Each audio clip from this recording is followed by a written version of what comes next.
अथ द्वितीय अध्याय।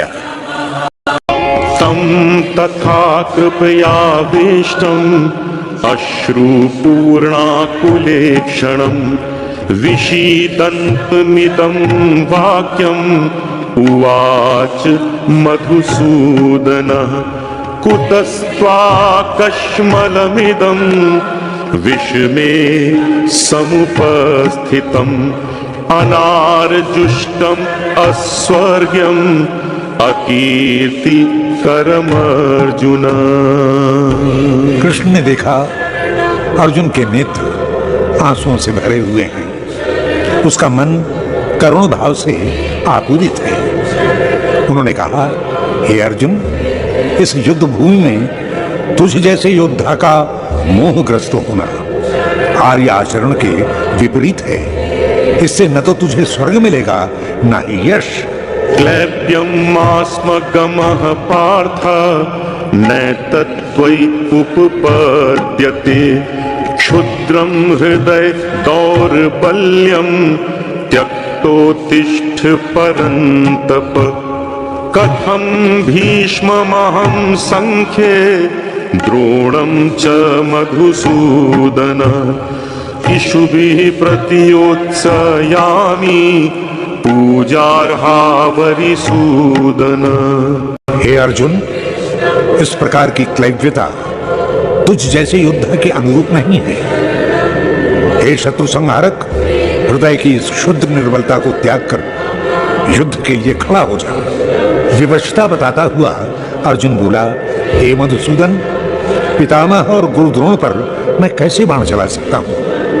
वो तो मेरे संपूज्य हैं। गुरु न हत्वा हि महानुभावान् श्रेयो भोक्तुं भैषमपीह लोके।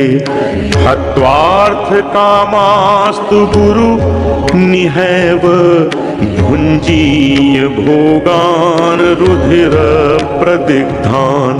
नाचैतद्विद्मः कतरन्नो गरीयो यद्वा जयेम यदि वा नो जयेयुः।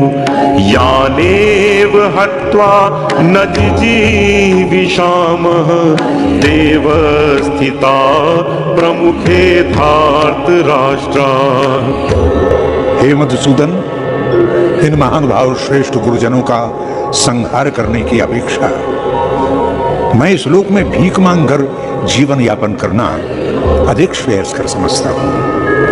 हे कृष्ण, गुरुजनों के रक्त में सने अर्थ और काम जनित भोगों को मैं कैसे भोग सकूंगा?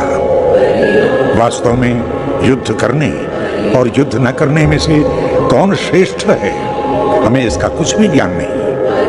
हमें यह भी पता नहीं कि इस युद्ध में विजय किसे मिलेगी। कैसी विडंबना है, जिनको मारकर हम जीना भी नहीं चाहते, वे ही धार्तराष्ट्र हमारे सम्मुख युद्ध के लिए खड़े हैं। कार्पण्य दोषोपहत स्वभाव पृच्छामि त्वां धर्म सम्मूढ़ चेता।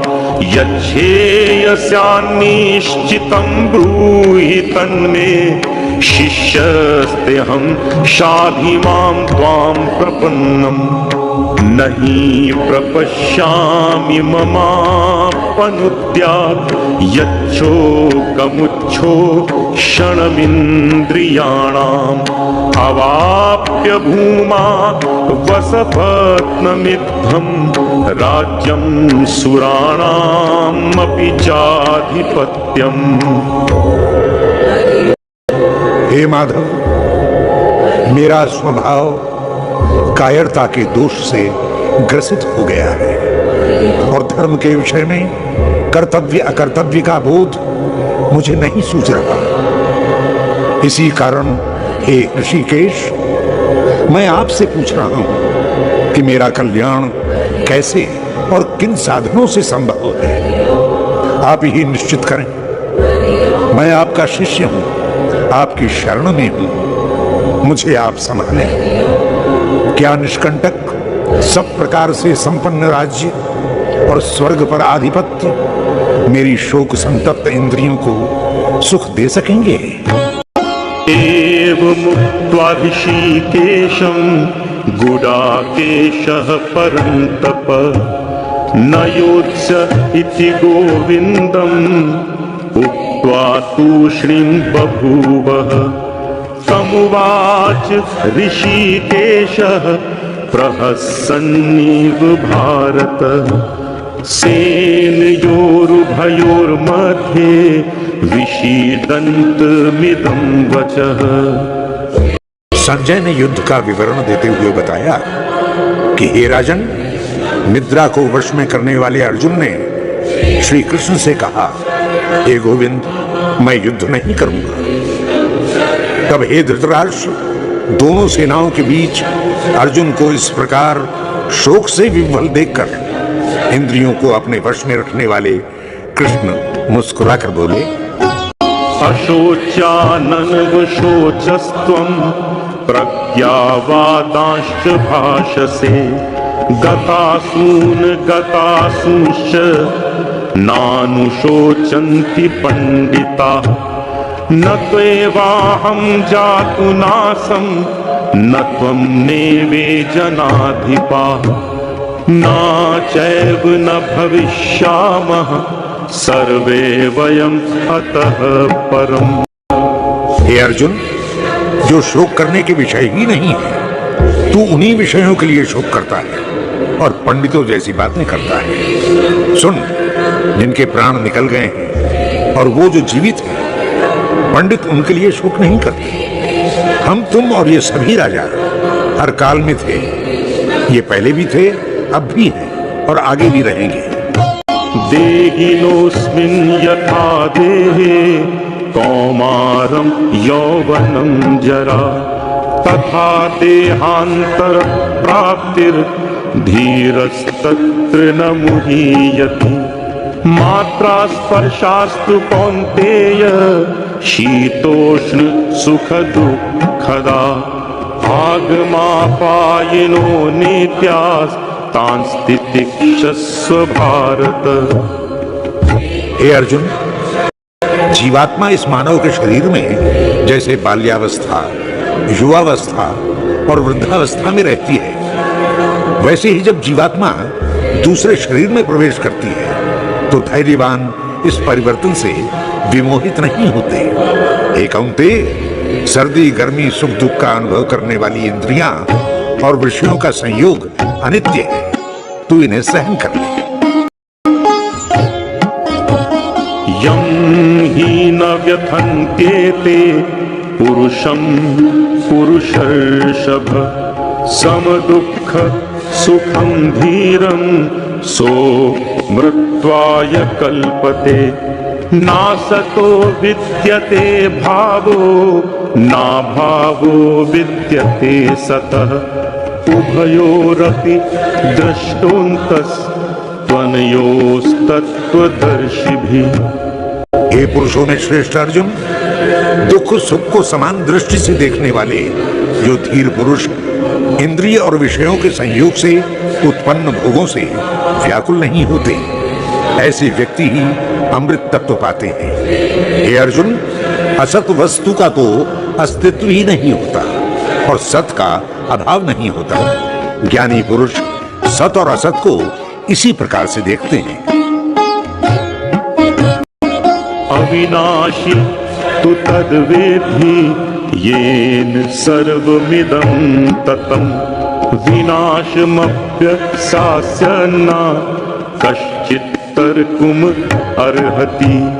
अन्तवन्त इमे देहा नित्यस्योक्ता शरीरिणम् अनाशिनो प्रमेयस्य तस्मात् युद्धस्व भारत। अविनाशी परमात्मा इस संपूर्ण जगत में व्याप्त है, उसका विनाश करने में कोई भी समर्थ नहीं है। इस अविनाशी तत्व को हे अर्जुन तू जान ले। ये जीवात्मा अनश्वर, अप्रमेय और नित्य स्वरूप है, अतः उसके विनाश की चिंता न कर। हे भरत श्रेष्ठ, तू युद्ध कर।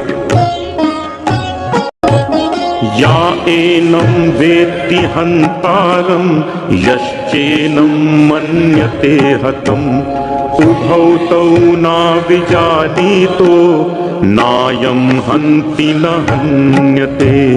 या एनं वेत्ति हन्तारं यश्चेनं मन्यते हतम् उभौ तौ नाभिजानीतो नायं हन्ति न हन्यते।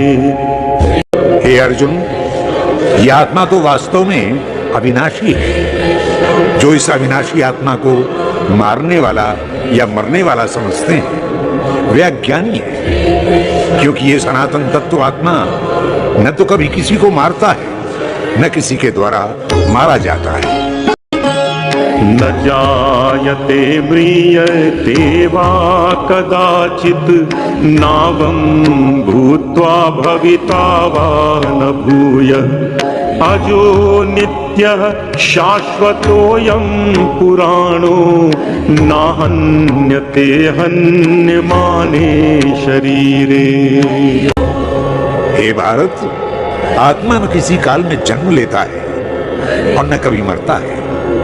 उसी प्रकार यह उत्पन्न होकर फिर से होने वाला नहीं है। वास्तव में आत्मा अजन्मा, नित्य, सनातन और पुरातन है। शरीर के मारे जाने पर भी यह अविनाशी तत्व कभी नष्ट नहीं होता। अर्जुन, शरीर ही अनित्य है, परंतु यह आत्मा तो अजर अमर है, ये कैसे मरेगा? वेदा विनाशिनं नित्यं या एनं अजमव्ययं कथं स पुरुषः पार्थकं घातयति हन्तिकम्। वेदा विनाशिनं नित्यं या एनं अजमव्ययं कथं स पुरुषः पार्थकं घातयति हन्तिकम्। हे कुंती पुत्र, जो इस आत्मा को अविनाशी, नित्य और अपरिवर्तनशील समझता है वो पुरुष किसे तो मारेगा और किस पर आघात करेगा। अतः आत्म तत्व के इस स्वरूप और स्वभाव को ठीक प्रकार से समझकर अपने इन संबंधियों से युद्ध करने के लिए तत्पर हो जा। वासांसि जीर्णानि यथा विहाय नवानि गृह्णाति नरोपराणि तथा शरीराणि विहाय जीर्णान्यन्यानि संयाति नवानि देहि। यह नित्य अविनाशी आत्मा जीर्ण शीर्ण शरीरों का परित्याग कर देता है और उसके स्थान पर नवीन शरीर उसी प्रकार से ग्रहण कर देता है। जिस प्रकार मनुष्य अपने फटे पुराने वस्त्रों को त्याग कर नए वस्त्रों को धारण कर लेता है। सृष्टि का विकास क्रम ही जीर्ण शीर्ण के त्याग और नवीनता की प्राप्ति में अंतर्निहित है। नैनं छिन्दन्ति शस्त्राणि नैनं दहति पावकः न चैनं क्लेदयन्त्यापो न शोषयति मारुतः अच्छेद्योऽयम् अदाह्योऽयम् अक्लेद्यो अशोष्य एव च नित्यः सर्वगतः स्थाणु अचलोऽयं सनातनः। इस आत्मा को शस्त्र काट नहीं सकते, आग जला नहीं सकती, जल गला नहीं सकता तथा वायु इसे सुखा भी नहीं सकती, क्योंकि यह आत्मा अच्छेद्य है, अदायी है, अक्लेद्य है और उसी प्रकार अशोष्य है। यह आत्मा नित्य है, ये तो सर्वव्यापी, अचल, सदैव स्थिर और सनातन तत्व है। अव्यक्त्योऽयम् अचिन्त्योऽयम् अविकार्यो अयमुच्यते तस्मादेवं विदित्वैनं नानुशोचितुम् अर्हसि। अथ चैनम नित्य जातम नित्यं वा मन्यसे वृतं तथापि तुम महाबाहो नैवं शोचितुमर्हसि। हे पार्थ, आत्मा अव्यक्त, अचिंत्य और अविकारी है। आत्मा के इस स्वरूप का तो कुछ भी अनिष्ट करने में समर्थ नहीं है, अतः शोक मत कर। यदि तू आत्मा को व्यक्त होकर जन्म लेने वाला तथा मरणशील मानता है तो भी हे महाबाहु अर्जुन, तू शोक करने के योग्य नहीं है। जातस्य हि ध्रुवो मृत्यु ध्रुवं जन्म मृतस्य च तस्माद् अपरिहार्येऽर्थे न त्वं शोचितुमर्हसि। अव्यक्तादीनि भूतानि व्यक्तमध्यानि भारत अव्यक्तनिधनान्येव तत्र का परिदेवना। हे अर्जुन, जिस व्यक्ति का जन्म होता है उसका मरण भी निश्चित है, अतः ऐसी अपरिहार्य स्थिति में तू शोक क्यों करता है। ये समस्त प्रकृति अपने संपूर्ण प्राणियों के साथ अप्रकट से प्रकट हुई, फिर अप्रकट हो जाएगी, इसमें शोक की क्या बात है। आश्चर्यवत् पश्यति कश्चिदेनम् आश्चर्यवत् वदति तथैव चान्यः आश्चर्यवच्चैनम् अन्यः शृणोति श्रुत्वापि एनं वेद न चैव कश्चित्। हे परंतप, अव्यक्त और सशक्त होने के कारण कोई इस आत्म तत्व को अत्यंत आश्चर्य से देखता है। दूसरे विद्वान उसका आश्चर्यजनक वर्णन करते हैं, जिसको दूसरे बुद्धिमान विस्मित होकर सुनते हैं। पर इस आत्म तत्व को देखने वाले, वर्णन करने वाले और सुनने वाले व्यक्तियों में से जानता कौन कौन है? कोई नहीं। देहि नित्यमवध्योऽयं देहे सर्वस्य भारत तस्मात् सर्वाणि भूतानि न त्वं शोचितुमर्हसि। स्वधर्ममपि चावेक्ष्य नाविकम्पितुमर्हसि। धर्माद्धियुद्धात् क्षेयोऽन्यत् क्षत्रियस्य न विद्यते। हे अर्जुन, शरीर में स्थित आत्मा सदा अबध्य है, उसका वध नहीं किया जा सकता, इसलिए तू शोक मत कर। यदि तू अपने धर्म के कारण भयभीत है तब भी तू शोक मत कर, क्योंकि धर्म के अनुसार क्षत्रिय के लिए धर्म पूर्वक युद्ध करने से बड़ा कोई धर्म नहीं है, इसी में उसका कल्याण है। यदृच्छया चोपपन्नं स्वर्गद्वारम् अपावृतं सुखिनः क्षत्रियाः पार्थ लभन्ते युद्धमीदृशम्। अथ चेत् त्वम् इमं धर्म्यं संग्रामं न करिष्यसि ततः स्वधर्मं कीर्तिं च हित्वा पापमवाप्स्यसि। हे पार्थ, धर्म युद्ध में प्रवृत्त हुए क्षत्रियों के लिए स्वर्ग के द्वार खुले रहते हैं। भाग्यवान क्षत्रिय वहां इच्छानुसार सुख भोगते हैं, किंतु यदि तुम धर्म युद्ध में प्रवृत्त नहीं होगे तो धर्म और यश खोकर केवल पाप ही कमाओगे।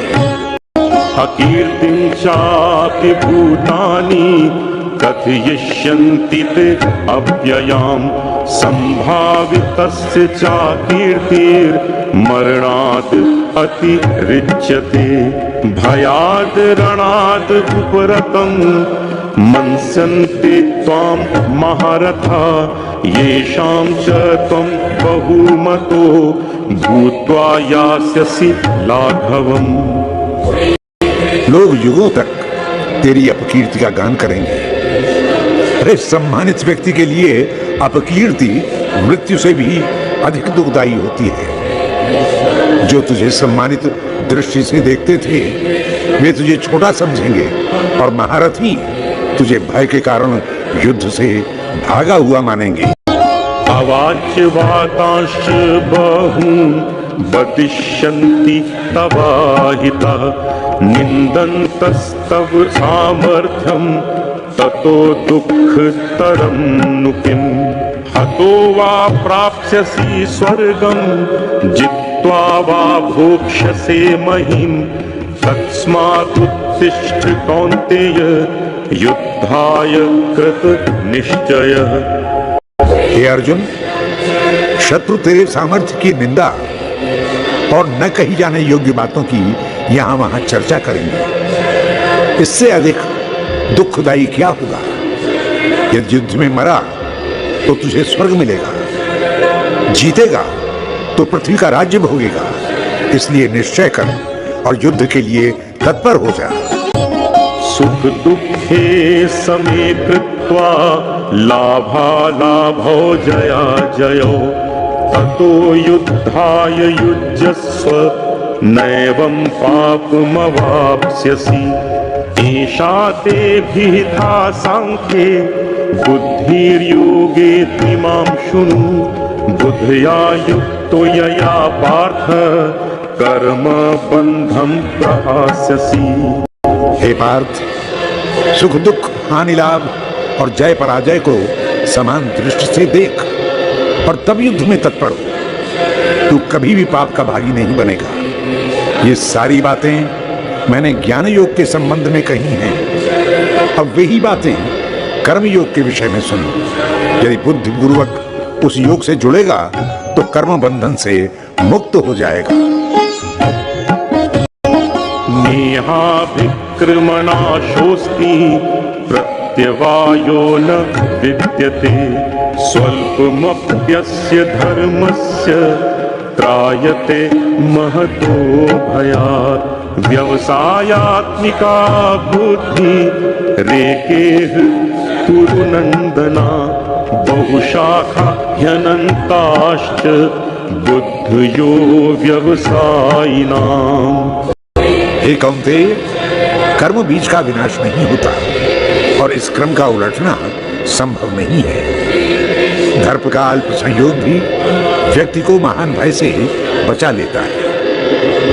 कर्म योग में स्थित बुद्धि निश्चय में एक ही रहती है, जबकि अस्थिर बुद्धि से युक्त अविवेकी मनुष्य इसमें अनेक भेद उत्पन्न करते हैं।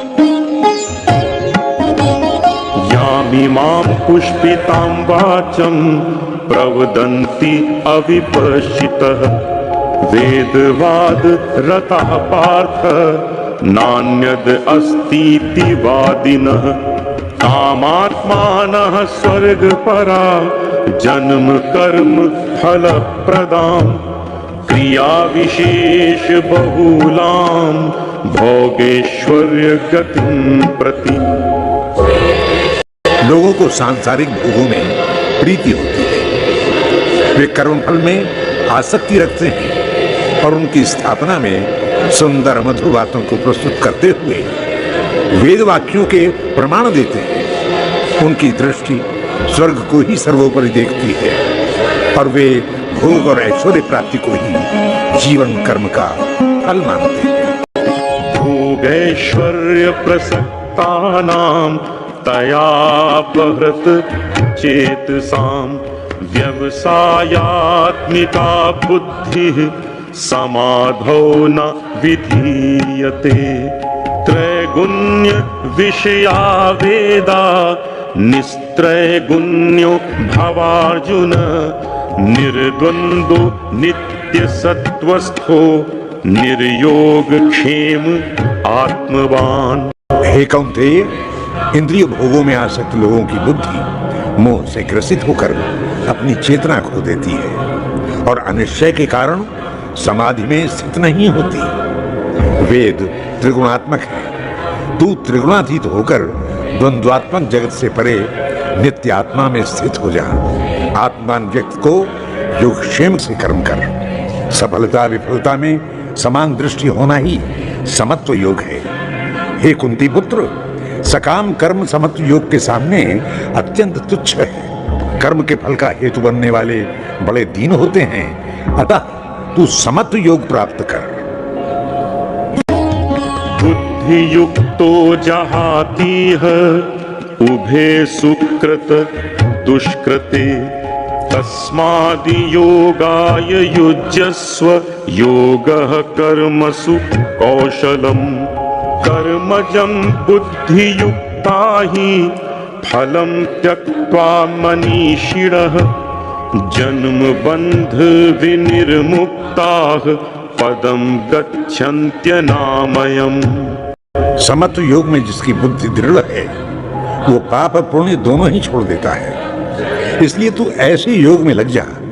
ऐसा योग कर्मों में कुशलता प्रदान करता है। ऐसे योग से जुड़कर मनीषी लोग कर्म फल का त्याग कर देते हैं और कर्म बंधन के परिणाम जन्म मृत्यु से मुक्त होकर निर्विकार परम पद प्राप्त करते हैं।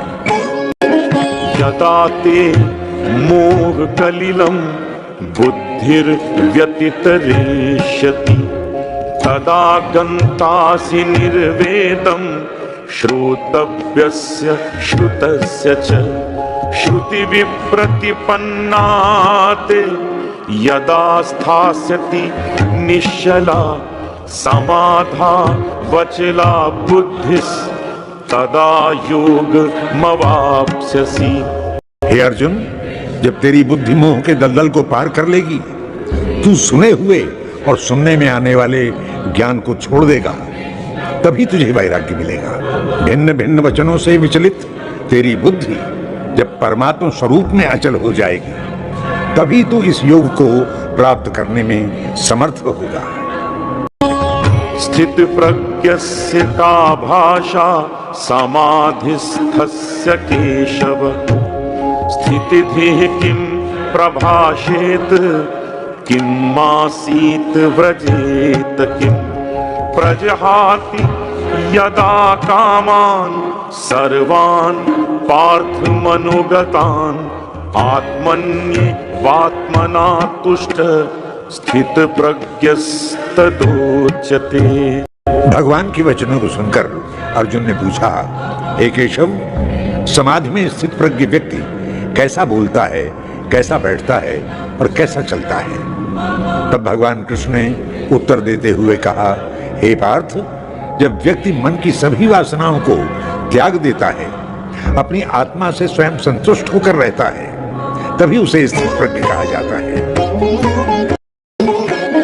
दुःखेषु अनुद्विग्नुमना सुखेषु विगतस्पृह वीतराग भयक्रोधः स्थितधीर मुनिरुच्यते यः सर्वत्रानभिस्नेहस् तत् तत् प्राप्य शुभाशुभम् नाभिनन्दति न द्वेष्टि तस्य प्रज्ञा प्रतिष्ठिता। वो व्यक्ति दुख में उद्विग्न नहीं होता, सुखों में कामना रहित रहता है, उसमें राग भय क्रोध बिल्कुल नहीं रहते। ऐसे मुनि जैसे व्यक्ति को ही स्थित प्रज्ञ कहा जाता है। ऐसा अनासक्त व्यक्ति शुभ वस्तु का अभिनंदन नहीं करता, अशुभ से द्वेष नहीं। ऐसे व्यक्ति को ही स्थित प्रज्ञ। वैसे ही जो व्यक्ति अपनी इंद्रियों को अपने मन में स्थित कर लेता है, उसे स्थित प्रज्ञ कहते हैं। निराहार रहने का संकल्प लेने वाले व्यक्ति के मन में विषयों की आसक्ति बनी रहती है। वो विषयों को प्राप्त करके पुनः उनमें आसक्त हो जाता है। यततो यपि कौन्तेय पुरुषस्य विपश्चितः इंद्रियाणि प्रमाथीनि हरन्ति प्रसभं मनः तानि सर्वाणि संयम्य युक्त आसीत मत्परः वशे हि यस्य इंद्रियाणि तस्य प्रज्ञा प्रतिष्ठिता। हे अर्जुन, बार बार यत्न करने पर भी इंद्रियां पुरुष के मन को मोह में डाल देती हैं। ये बड़ी बली होती है। इसलिए साधक को चाहिए कि वो अपनी इंद्रियों को पहले वश में करे और तब संपूर्ण रूप से अपने आप को समर्पित करता हुआ मुझ में चित्त लगा ले, तभी उसकी प्रज्ञा प्रतिष्ठित हो। ध्यायतो विषयान् पुंसः संगस्तेषुपजायते, संगात् संजायते कामः, कामात् क्रोधोऽभिजायते, क्रोधात् भवति सम्मोहः, सम्मोहात् स्मृति विभ्रमः, स्मृतिभ्रंशात् बुद्धिनाशो, बुद्धिनाशात् प्रणश्यति। विषयों का ध्यान करने से मन उनमें आसक्त हो जाता है। आसक्ति कामना को जन्म देती है। काम की पूर्ति न होने पर क्रोध उत्पन्न होता है और क्रोध से सम्मोह, सम्मोह से स्मृति का विनाश हो जाता है। स्मृति के विनाश से बुद्धि नष्ट होती है और बुद्धि का नाश ही व्यक्ति का नाश है। राग द्वेष वियुक्तस्तु विषयान् इंद्रियैश्चरन्, आत्मवश्यैर्विधेयात्मा प्रसाद मधिगच्छति, प्रसादे सर्व दुःखानां हानिरस्योपजायते, प्रसन्न चेतसो याशु बुद्धिः पर्यवतिष्ठते। हे पार्थ, जिसने अपना सब कुछ अपने वश में कर लिया है, राग और द्वेष से परे जब वो इंद्रियों द्वारा विषयों में संचरण करता है, तब भी अंतःकरण में आनंदित ही रहता है। अंतःकरण की प्रसन्नता सभी दुखों का विनाश कर देती है। ऐसे व्यक्ति की बुद्धि परमात्मा में स्थित हो जाती है। नास्ति बुद्धिरयुक्तस्य नाचायुक्तस्य भावना, नाचाभावयतः शान्तिः, अशान्तस्य कुतः सुखम्। इन्द्रियाणां हि चरतां यन्मनो नुविधीयते, ततस्य हरति प्रज्ञां वायुर्नाममिवाम्भसि। जो योग की इस अवस्था को नहीं प्राप्त करता, उसमें न बुद्धि रहती है न भावना। बिना भाव भक्ति के व्यक्ति को शांति कहाँ और अशांत व्यक्ति को सुख कहाँ। जैसे तेज हवा नाव को दिशाहीन घुमाती है, उसी प्रकार इंद्रियों में बंधा व्यक्ति का मन भी दिशाहीन होकर इधर उधर भटकता है। तस्माद् यस्य महाबाहो निगृहीतानि सर्वशः इन्द्रियाणीन्द्रियार्थेभ्यस्तस्य प्रज्ञा प्रतिष्ठिता। या निशा सर्वभूतानां तस्यां जागर्ति संयमी, यस्यां जागृति भूतानि सा निशा पश्यतो मुनेः।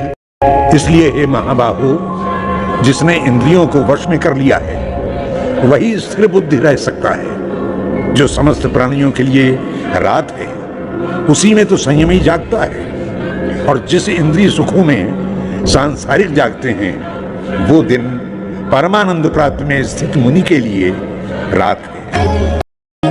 आपूर्यमाणं मचल प्रतिष्ठं समुद्रमापः प्रविशन्ति यद्वत्, तद्वत् कामायं प्रविशन्ति सर्वे, सशान्तिमाप्नोति काम कामी। हे अर्जुन, जैसे जल से भरी नदियां समुद्र में आकर मिलती हैं और सब ओर से परिपूर्ण अचल समुद्र उससे विक्षुब्ध नहीं होता, उसी प्रकार स्थित प्रज्ञ में समस्त कामनाएं जब समाती हैं तो वो क्षुब्ध नहीं होता। ऐसे व्यक्ति को ही शांति प्राप्त होती है, भोगों के इच्छुक को नहीं। विहाय कामान्यः सर्वान् पुमांश्चरति निःस्पृहः, निर्ममो निर्हंकाराः सशान्तिमधिगच्छति। एषा ब्राह्मी स्थितिः पार्थ नैनां प्राप्य विमुह्यति, स्थित्वा स्यामन्तकालेऽपि ब्रह्म निर्वाण मृच्छति। हे कुंती पुत्र, जो सारी इच्छाओं को त्याग कर ये मेरा है, ये मैं हूं, ऐसे अहंकार से रहित होकर विचरण करता है, वही शांति प्राप्त करता है। हे पार्थ, इसी को ब्राह्मी स्थिति कहा जाता है। इसको प्राप्त कर लेने पर पुरुष मोहग्रस्त नहीं होता और अंत में ब्रह्म पद प्राप्त करता है। अब प्रस्तुत है द्वितीय अध्याय का सारांश। भारतीय संस्कृति कर्म सिद्धांत पर आधारित है। जितना करोगे उतना ही मिलेगा। कर्म का भोग, भोग का कर्म। कर्मों से ही पाप पुण्यों का संचय होता है और पाप पुण्यों से ही व्यक्ति को अगला जन्म मिलता है। अगले जन्म का कर्ता मनुष्य स्वयं बन जाता है। कहा गया है, यदि चेद ईश्वरः तत् तव कर्म फलम। यदि ईश्वर है तो वो तेरे ही कर्मों का फल है। जितना सुकृत होगा, पुण्य होगा, उसी अनुपात में भोग मिलेगा। पुण्यों की अधिकता ही मनुष्य के लिए स्वर्ग भोगों का मार्ग खोलती है और जब तक पुण्य नष्ट नहीं होते तब तक वो स्वर्ग सुख भोगता है। पुण्यों के क्षीण होने पर व्यक्ति पुनः संसार में लौटकर 84 लाख योनियों के चक्रजाल में फंस जाता है। इसीलिए कृष्ण फल की कामना से रहित कर्म की स्थापना करते हैं। कर्म फल की कामना मनुष्य को कर्म बंधन में बांध लेती है। जैसे दलदल में फंसा व्यक्ति जितना यत्न करता है उतना ही दलदल में धंसता चला जाता है। कर्म बंधन के कष्टों से मुक्ति पाने के लिए भारतीय धर्मों ने आत्मशुचिता पर बहुत ध्यान दिया है। वैदिक धर्म हो या बौद्ध धर्म, जैन मत हो या भागवत, वैष्णव, शैव, शाक्त, सभी में आत्मशुचिता को प्रमुखता दी गई है। आत्मशुचिता बिना निरासक्त कर्म के उपलब्ध नहीं हो सकती। फल की इच्छा न करते हुए यदि हम कर्म करेंगे तो हममें कर्ता भाव का उदय नहीं होगा। हम और हमारे कर्म पृथक पृथक रहेंगे। शारीरिक और मानसिक कर्मों का संयोग आत्मा से नहीं होगा। इस स्थिति में आत्मा कर्म बंधन से कलुषित नहीं होगी। क्या ये वृक्ष कर्म नहीं करते? रात दिन कर्म करके जो फल उत्पन्न करते हैं वे फल जगत को दान कर देते हैं। ये नदियां पानी स्वयं नहीं पीती किंतु रात दिन कार्यरत है। प्रकृति के जितने भी अवयव हैं वे सब सबके लिए कर्म करते हैं। महान विभूतियों के यही लक्षण है, जो रात दिन परोपकार के लिए यत्न करते हैं किंतु प्रतिदान में कुछ नहीं लेते। उसी प्रकार कृष्ण अर्जुन को उपदेश देते हैं कि वो क्षत्रिय है, उसका धर्म है कि वो धर्म की रक्षा करे, अपने धर्म युद्ध से उन लोगों का विनाश करे जो अजगर बनकर पूरी मानवता को निगले जा रहे हैं। या समोरील भाग पाहण्यासाठी चॅनेलला लाईक करा व सबस्क्राईब करायला विसरू नका।